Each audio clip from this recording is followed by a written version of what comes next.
നല്ല മുളകൊക്കെ കലക്കി കുറുക്കിയ വെള്ളത്തിൽ ചൂടാക്കിയിട്ട് എന്നെ തിരുത്തണം. ആരെയാന്നുള്ളത് ഞാൻ തുടക്കത്തിൽ തന്നെ പറയുന്നില്ല. അപ്പൊ അതൊക്കെ നിങ്ങൾക്ക് കാര്യം മനസ്സിലാവും. കഴിഞ്ഞ ദിവസം ഈ അച്ചായനുമായിട്ട് ബന്ധപ്പെട്ട വീഡിയോസും കാര്യങ്ങളൊക്കെ വരുന്നു. അതിനുശേഷം സായി ആ വിഷയം കുത്തിപ്പൊക്കിക്കൊണ്ടുവരുന്നു. അതിൽ ഇടപെടലുണ്ടാവുന്നു. അതിനുശേഷം ഒരാളുടെ പോസ്റ്റ് വന്നു.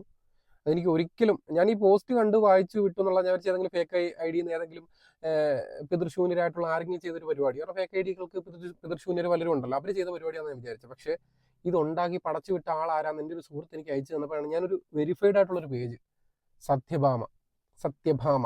ഇവർ നേരത്തെ ഇതിനു മുമ്പും ഈ പറയുന്ന നിറവുമായിട്ട് ബന്ധപ്പെട്ടും ഒക്കെ പ്രശ്നം ഉണ്ടാക്കിയിട്ടുള്ളവരാണ്. ഇവർ ഈ ഒരു വിഷയത്തിൽ സായിയെ പറഞ്ഞിരിക്കുന്നതെന്ന് പറഞ്ഞു കഴിഞ്ഞാൽ നമുക്ക് ഒരിക്കലും ദഹിക്കാത്ത ഒരു പ്രവണതയാണ്. കാര്യം സായി ഇപ്പോൾ സീക്രട്ട് ഏജന്റ് അച്ചായനെ വിമർശിച്ചത് വളരെ മാന്യമായിട്ടാണ്. സായി എൻ്റെ ഏറ്റവും അടുത്ത സുഹൃത്താണ്. പക്ഷെ ഞാൻ അപ്പോഴും അച്ചായനെ എനിക്ക് ഇഷ്ടമാണ്. അച്ചായനെ ഇഷ്ടമാണ്. അച്ചായന്റെ ഭാഗം തന്നെയാണ് ഞാൻ പറഞ്ഞത്. അച്ചായൻ ചെയ്യുന്ന പ്രവൃത്തികൾ അദ്ദേഹം ആളുകൾ സഹായിക്കുന്നുണ്ടെങ്കിൽ ഉറപ്പായിട്ടും അതിനെയും തുടരണം, എനിക്കൊരു പ്രചോദനമായിട്ടുണ്ടെന്ന് തന്നെ ഞാൻ പറഞ്ഞു. അതിൽ ഞാൻ അങ്ങനെ തന്നെ സായിൻ്റെ ഏറ്റവും അടുത്ത സുഹൃത്തല്ലേ. പക്ഷേ സായിലെ നല്ല ക്വാളിറ്റീസ് അവിടെ മാറ്റി വെക്കാനോ മറച്ചു വെക്കാനോ ഒളിച്ചു വെക്കാനോ അടച്ചിടാനോ ശ്രമിക്കുന്നില്ല. കാര്യം അതെനിക്ക് ഈ ഒരു അവസരത്തിൽ കുറച്ച് കാര്യങ്ങൾ പറഞ്ഞേ പറ്റത്തുള്ളൂ. ഈ പറയുന്ന വല്യമ്മച്ചി, അതായത് അമ്മയുടെ ചേട്ടത്തിയുടെ പ്രായമുള്ളത് കൊണ്ട് വല്യമ്മച്ചി, ക്യൂട്ട് ചേച്ചി അങ്ങനെ പറയാം, ക്യൂട്ട് ചേച്ചി പറഞ്ഞിരിക്കുന്നത് എനിക്കിത് വായിക്കാൻ പോലും പറ്റത്തില്ല. സായിയെയും സായിയുടെ ബന്ധുക്കളെയും സായിയുടെ വൈഫിനെയൊക്കെ എനിക്ക് നല്ല പേഴ്സണലി അറിയാവുന്നതാണ്. അപ്പോൾ അതുകൊണ്ട് തന്നെ ഇത് എനിക്ക് നല്ല ഫീൽ ചെയ്യുന്നുണ്ട്. നമുക്ക് തന്നെ ഒത്തിരി അടുത്ത സുഹൃത്തിനോട് ഇങ്ങനെ പറയുമ്പോൾ ഫീൽ ചെയ്യുന്നെങ്കിൽ സായിക്കും അത് ബുദ്ധിമുട്ടുണ്ടായിക്കാണ്. സായി ഒരു വീഡിയോ ഇട്ടിട്ടുണ്ട്, അത് എന്തോ ആയിക്കോട്ടെ. ഇതിൽ തുടങ്ങുന്നത് തന്നെ ഈ പൂ ഡാഷ് മോനോട് അന്നേ പറഞ്ഞാണ്. എന്ത് പറഞ്ഞു എന്നറിയത്തില്ല. പിന്നെ അതിൽ കുറെ ഭാര്യ പറയുന്നുണ്ട്, അതുപോലെ തന്നെ കണ്ടവന്റെ വീട്ടിലെ പെണ്ണുങ്ങളെ ചെറ്റപ്പൊക്കടാന്നൊക്കെ പറയുന്നുണ്ട്. ഒരു മനുഷ്യന് അയാളുടെ കയ്യിൽ പൈസ കൊടുത്ത് പല കാര്യങ്ങൾ സഹായം ചെയ്യുന്നു, അത് ചെറുതോ വലുതോ ആയിക്കോട്ടെ. ഇവര് വിമർശനമാവാം, പക്ഷേ സായി ഇത്രയും രൂക്ഷമായ ഭാഷയിൽ സായിയുടെ വൈഫിനെ അതിനകത്ത് പ്രതിപാദിക്കുന്ന രീതിയിൽ, വീട്ടിലുള്ളവരെ പ്രതിപാദിക്കുന്ന രീതിയിൽ, അമ്മയെ പ്രതിപാദിക്കുന്ന രീതിയിൽ വളരെ മോശമായിട്ടാണ് ഈ പറയുന്ന ക്യുച്ചിച്ചി പറഞ്ഞിരിക്കുന്നത്. ഈ വല്യമ്മച്ചി ഇങ്ങനെ പറയുമ്പോൾ ഒരു കാര്യം ആലോചിക്കണം. ഇതിൽ രണ്ട് കാര്യമുണ്ട്. കഴിഞ്ഞ ദിവസം സായി ഈ വീഡിയോ പുറത്തുവിട്ട സമയത്ത്, അച്ചായൻ്റെ വീഡിയോ പുറത്തുവിട്ട സമയത്ത് അതിൽ സായിക്ക് അച്ചായൻ മെസ്സേജ് അയച്ചു എന്നുള്ള രീതിയിൽ പോഷൻ കാണിക്കുന്നുണ്ട്. അവസാനം അതിൽ വന്നിട്ട് അഡ്മിനാണ് മെസ്സേജ് അയച്ചു എന്നും പറയുന്നുണ്ട്. ഇവിടെ ഞാൻ പറയുന്നത്, ഇവിടെ ഈ പറയുന്ന വല്യമ്മച്ചി ക്യുച്ചച്ചി ഉണ്ടല്ലോ, എന്താ പേര്, സത്യഭാമ. ഈ സത്യഭാമയുടെയും പേജ് വേറെ ആരെങ്കിലും മാനേജ് ചെയ്തിട്ട് ഇത്രത്തോളം കാര്യങ്ങൾ പറയും. കാര്യം ന്യൂജൻ തെറിയല്ല, ഒരു അത്യാവശ്യം എല്ലാവർക്കും അറിയാവുന്ന നല്ല വൾഗറായിട്ടുള്ള തെറികൾ ഇത്രയും പരസ്യമായിട്ടൊരു മാധ്യമങ്ങളിൽ വന്നിട്ട് ഒരു വ്യക്തിയെ പറ്റി പടച്ചു വിടുക എന്ന് പറഞ്ഞു കഴിഞ്ഞാൽ അത് നിസ്സാര കാര്യമല്ല. നിസ്സാര വ്യക്തികൾക്ക് പറ്റുന്നതല്ല. സാമാന്യം തൊലിക്കട്ടിക്ക് അപ്പുറത്തേക്ക് തൊലിക്കട്ടി ഇല്ലാത്ത വെറും വൃത്തികെട്ട നികൃഷ്ടമായ ജീവികൾക്ക് മാത്രം സാധിക്കുന്ന കാര്യമാണ് ഒരു പരസ്യമായ പ്ലാറ്റ്ഫോമിൽ വന്നിട്ട് ഇങ്ങനെ എഴുതി വിടുക. ഇപ്പൊ നമുക്ക് ലൈവിൽ അങ്ങനെ ഒരു നമ്മൾ എന്തെങ്കിലും പറയുമ്പോൾ തിരിച്ച് രണ്ട് ചീത്ത വിളിക്കുന്നു എന്ന് പറയുന്നത്, ഇപ്പോൾ നാഗസേന്ദ്രി അങ്ങനെ ചെയ്തിട്ടുണ്ട്. അവരെ പരസ്യമായിട്ട് അവരെ കുറ്റമോ തിരിച്ച് ചീത്ത വിളിച്ച ലൈവാണ്.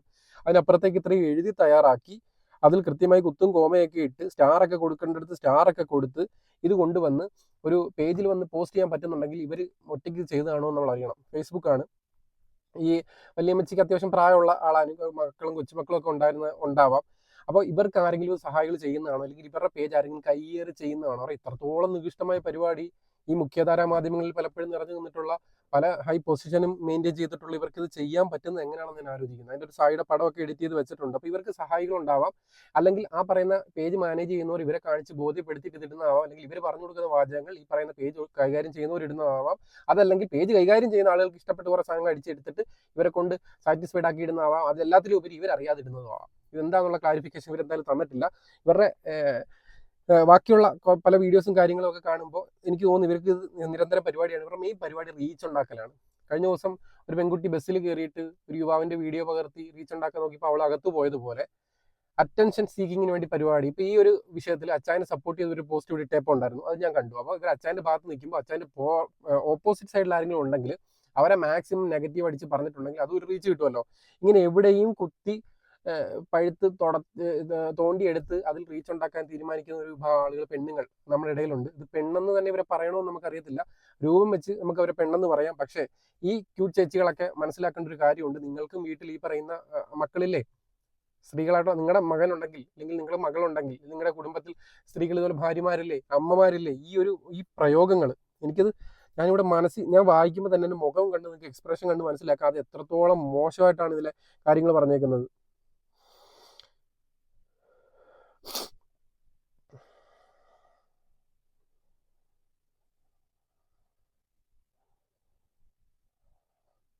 ഭാര്യയും അമ്മയും എല്ലാവരും ഇതിനകത്ത് പരാമർശിച്ചിട്ടുണ്ട്. ഇനി സായി എന്തെങ്കിലും കൊടുക്കുന്നുണ്ടോ ഇല്ലയോ എന്നുള്ള കാര്യത്തിൽ ഇവർ പലപ്പോഴും പലരും പറയുന്നത് അച്ചായനൊക്കെ എന്ന് പറഞ്ഞാൽ ഞാനും എന്നെയും കാര്യം പറയാം. നമ്മൾ പബ്ലിക്കിൽ ഇറങ്ങിയ ആളുകൾക്ക് ചലഞ്ച് കൊടുത്തും ഗിഫ്റ്റ് കൊടുത്തും ഒക്കെ വീഡിയോ ചെയ്യുന്ന ആളാണ്. സായി സംബന്ധിച്ചിടത്തോളം നിങ്ങൾ അങ്ങനെയൊന്നും കാണുന്നില്ല. ഇനി എൻ്റെ ഏറ്റവും അടുത്ത സുഹൃത്താണ് സായി. അപ്പോൾ സായിയെ പറ്റി സായി പറയുന്നില്ലെങ്കിൽ നമ്മൾ പറയണമല്ലോ. സായി ഒരാൾക്ക് എന്ത് ഹെൽപ്പ് ചെയ്യുന്നുണ്ട്, എങ്ങനെ ചെയ്യുന്നുണ്ടെന്ന് അവൻ പറഞ്ഞു നടക്കുന്ന ഒരു വ്യക്തിയല്ല. അതിന് ചെറിയ ഉദാഹരണം ഞാൻ പറയാം. നമ്മൾ എവിടെയെങ്കിലും ഫുഡ് കഴിക്കാൻ പോവുകയാണെങ്കിൽ നമ്മൾ സായി എപ്പോഴും നോക്കിയാൽ നിങ്ങൾക്ക് മനസ്സിലാവും, എപ്പോഴും നമ്മൾ സായിയുടെ കൂടെ രണ്ടുപേര് കാണും, ചിലപ്പോൾ വൈഫ് കാണും, അല്ലെങ്കിൽ രണ്ടു സുഹൃത്തുക്കൾ എപ്പോഴും കാണും. അപ്പോൾ സായിയുടെ ഒരു പ്രത്യേകം പറഞ്ഞാൽ ഇടയ്ക്കിടയ്ക്ക് ഫുഡ് കഴിക്കും. നമ്മളുണ്ടെങ്കിൽ നമ്മളെ കൊണ്ടുപോയാലും ഫുഡ് കഴിക്കും. കഴിക്കുകയാണെങ്കിൽ എത്ര കാശുണ്ടെങ്കിലും അവൻ കൊടുക്കാൻ മെന്റാലിറ്റി ഉള്ളവൻ. ആ കാശൊന്നും നമ്മുടെ അടുത്ത് ഇത് എന്ത് പറയാം, നിങ്ങൾ അതിനകത്ത് എന്താ പറയാ ഷെയർ ഇടെന്ന് പറയുന്ന ആളോ ഇല്ലെങ്കിൽ നിങ്ങൾ കൊടുക്കുന്ന പറയുന്ന ആളോ അല്ല. നമുക്ക് എവിടെ പോയാലും വയറ് നിറച്ച് ഫുഡ് മേടിച്ച് തരാനും നമ്മുടെ കൂടെ ഹാപ്പി ആക്കാനും ഒക്കെ വളരെ മനസ്സ് കാണിക്കുന്ന ഒരു വ്യക്തിയാണ്. സുഹൃത്തുക്കൾക്ക് വളരെ രീതിയിൽ നമ്മളെ ഹെൽപ്പ് ചെയ്യുന്ന, നമ്മളെ ഈ പറയുന്ന രീതിയിൽ എവിടെയെങ്കിലൊക്കെ പോയി കഴിഞ്ഞാൽ ഫുഡോ കഴിക്കണോ ഒരു പ്രശ്നവുമില്ല. അതേപോലെ നീ വേറൊരു കാര്യം ഞാൻ പറയാം. വയനാട് ചൂരൽമലയിൽ വിഷയം ഉണ്ടായ സമയത്ത് നമ്മുടെ കിക്കിന്റെ ഭാഗമായിട്ട് നമ്മൾ ഈ പറയുന്ന പരിപാടികളെല്ലാം ചെയ്തിട്ടുണ്ടായിരുന്നു. അന്നും സായിയുടെ കയ്യിൽ നിന്ന് എടുത്ത് പല കാര്യങ്ങളും ചെയ്തിട്ടുണ്ട്. അത് എവിടെയും വന്നിട്ടുണ്ടോ? പലരും ചെയ്തിട്ടുണ്ട്, അവരുടെ കാര്യമൊന്നും പറയുന്നില്ല. പക്ഷെ ഇപ്പൊ സായി ഈ ഒരു പരാമർശം വരുന്നോണ്ട് ഞാൻ പറയും, സായി അവന് പറ്റുന്ന രീതിയിൽ പല ഹെൽപ്പുകളും കാര്യങ്ങളും ചെയ്തിട്ടുണ്ട്. എവിടെ അത് തുറന്നു പറഞ്ഞിട്ടില്ല, വിളിച്ചു പറഞ്ഞിട്ടില്ല. അവൻ ശാരീരികമായിട്ട് ചെയ്യുന്ന ഹെൽപ്പുകൾ പോലും അവനവിടെ കാണിച്ചിട്ടില്ല. അതെന്തുകൊണ്ടാ? അങ്ങനെ ഒരു റീച്ച് അവന് വേണ്ട എന്നുള്ളത് കൊണ്ടാണ്. അവിടെയാണ് ഈ ക്യൂട്ട് ചേച്ചിമാര് മനസ്സിലാക്കേണ്ടത് സായിയുടെ മഹത്വം. നിങ്ങൾക്ക് ആർക്കും അറിയാത്തൊരു സായിയെ എനിക്കറിയാം.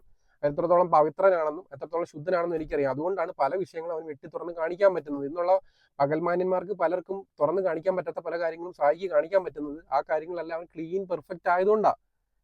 അത് ഇവിടെ പലരും മനസ്സിലാക്കാതെ പോകുന്നു. അപ്പൊ അവന്റെ നന്മ കൊണ്ട് തന്നെ പറയുന്ന കാര്യങ്ങളാണ്. ഒരു കാര്യത്തിൽ തുറന്നു പറയാം, ദൈവവിശ്വാസം എന്നുള്ള സാധനം അവനില്ല എന്നുള്ളത് അത് സത്യമാണ്. അവൻ തന്നെ പറയുന്ന കാര്യമാണ്, അത് റിയാലിറ്റിയാണ്. അതിനപ്പുറത്തേക്ക് മാനുഷികമായ മൂല്യങ്ങൾക്ക് കൃത്യമായി വാല്യൂ കൊടുക്കുന്നതും, ഭാര്യയെ പരിഗണിക്കേണ്ടതും, അതുപോലെ തന്നെ അമ്മയെ പരിഗണിക്കേണ്ടതും, അതേപോലെ സുഹൃത്തുക്കൾക്ക് വാല്യൂ കൊടുക്കേണ്ടത് എല്ലാം നല്ല രീതിയിൽ കീപ്പ് ചെയ്ത് മുന്നോട്ട് പോകുന്ന ഒരാളെ പറ്റിയിട്ട് ഇത്രത്തോളം അസഭ്യം പറയാൻ ഈ പറയുന്ന ക്യൂട്ട് ചേച്ചിക്ക് പറ്റുന്നുണ്ടെങ്കിൽ അത് തിരുത്തപ്പെടേണ്ടതാണ്. വളരെ മോശമാണ്. അച്ചായനുള്ള വിഷയമാണെങ്കിൽ അത് അവർ തീരട്ടെ. അച്ചായന്റെ പല വീഡിയോസും കാര്യങ്ങളൊക്കെ വരുന്നുണ്ട് ഇവിടെ. ഞാനിവിടെ അതിനെ പറ്റിയൊന്നും ചർച്ച ചെയ്യുന്നില്ല. അച്ചായന്റെ ആ ഒരു പ്രോസസ്സ്, ഈ പറയുന്ന പരിപാടി എനിക്ക് ഇഷ്ടപ്പെട്ടായിരുന്നു. അദ്ദേഹം ഈ പറയുന്ന കൂട്ട് എന്താ പറയാ, അദ്ദേഹം ആ ചെയ്ത പ്രവൃത്തിയോട് ഞാൻ എതിർക്കുന്നൊന്നുമില്ല. കാര്യം ലൈഫ് പദ്ധതി വീട് കിട്ടുന്നു, തറമാത്രം കെട്ടിയിട്ട് അവിടെ പോകുന്നു, ഇദ്ദേഹം നിന്ന് ബാക്കി തീർത്തു കൊടുക്കും. ഞാൻ പറഞ്ഞ വാക്കിൽ ഒറ്റ പ്രശ്നമുണ്ട്, അങ്ങനെ പകുതി കെട്ടിയിട്ടെന്ന് ഞാൻ തീർത്തു കൊടുത്തു പറഞ്ഞാൽ മതിയായിരുന്നു. അതിനപ്പുറത്തേക്ക് അതിന്റെ ചൂട് പിടിച്ചുകൊണ്ട് ഈ പറയുന്ന വല്യമ്മച്ചിമാര്, ഈ ക്യൂട്ട് ചേച്ചിമാർ ഇതിൽ ഇടപെടുമ്പോൾ കുറച്ചുകൂടെ മാന്യമായ ഭാഷ ഉപയോഗിക്കാം. ഇല്ലെങ്കിൽ തിരിച്ച് നമ്മൾക്ക് ഈ ഇതേ ഭാഷ ഉപയോഗിക്കാൻ ഒരു മടിയില്ലാത്തവരാ. പക്ഷേ നമ്മൾ കുറച്ചുകൂടെ അങ്ങനെ ഉപയോഗിച്ചു കഴിഞ്ഞാൽ നിങ്ങളെക്കാൾ തരം താഴ്ന്നു പോകുന്ന ഒരു അവസ്ഥ ഒരു സമൂഹത്തിലേക്ക് നമ്മൾ പോലോ എന്ന് ഓർക്കും. വലിയ സമൂഹം നമ്മൾ അങ്ങനെ കാണുമല്ലോ എന്ന് ഓർത്തിട്ടാ. ഇത്രത്തോളം നല്ല വസ്ത്രങ്ങൾ ഇട്ടിട്ട് നല്ല രീതിയിൽ ഒരുങ്ങി വന്നിരുന്നിട്ട് ഇത്രത്തോളം ചെറ്റത്തരം പറയാൻ എങ്ങനെ പറ്റുന്നു എന്നുള്ളത് ഈ ഒരു അവസരത്തിൽ എനിക്ക് കഴിയുന്നില്ല. അതല്ല നിങ്ങളുടെ അഡ്മിൻ നിങ്ങളെ അറിയാതെ ചെയ്തു വെക്കുന്നതാണെങ്കിൽ ക്യൂട്ട് ചേച്ചി പറഞ്ഞ് മനസ്സിലാക്കി കൊടുക്കുക. കാര്യം നാളെ ഇത് പുറത്തിറങ്ങുന്ന സമയത്ത് നമ്മളൊക്കെ കുറച്ച് സംയമനം പാലിക്കുന്നവരാണ്. സംയമനം പാലിക്കാത്ത ചില സമൂഹത്തിൽ ഉള്ള ആളുകൾ ഉണ്ടെങ്കിൽ കൃത്യമായി കക്കൂസ് മാലിന്യം കോരി, അതായത് തീട്ടം കോരി തല വഴി ഒഴിച്ചു തരും. വളരെ സിമ്പിളായിട്ട് പറഞ്ഞു കഴിഞ്ഞാൽ ഇതിനൊക്കെ വേണ്ട കൃത്യമായ ഒരു പരിപാടി എന്ന് പറഞ്ഞാൽ നല്ല ചൂടുവെള്ളത്തിൽ മുളക് പൊടിയും കൊണ്ട് കലക്കി ഉപ്പും കൂടെ കലക്കണം. അതിനകത്ത് കുരുമുളക് പൊടിയും കൂടെ ആയിക്കോട്ടെ, മസാല എല്ലാം കൂടി ഇരുത്തിയിട്ട് തുണിയൊന്നും ചെയ്യരുത്. അങ്ങനത്തെ ഭാഷകളൊന്നും ഉപയോഗിക്കുന്നില്ല. ഏത് വസ്ത്രത്തോടെയാണ് ആ വസ്ത്രത്തോടെ ഒന്ന് ഇരുത്തുക, അതാണ് ഇവരെയൊക്കെ ചെയ്യേണ്ടത്. അതിനപ്പുറത്തേക്ക് ഇതിലൂടെ ഒന്നും എനിക്ക് പറയാനില്ല. താൽക്കാലികമായിട്ട് വൈൻഡപ്പ് ചെയ്യുന്നു. It's me Althaf. വെട്ടിയിട്ടാലും പൊട്ടിമുളയ്ക്കണം.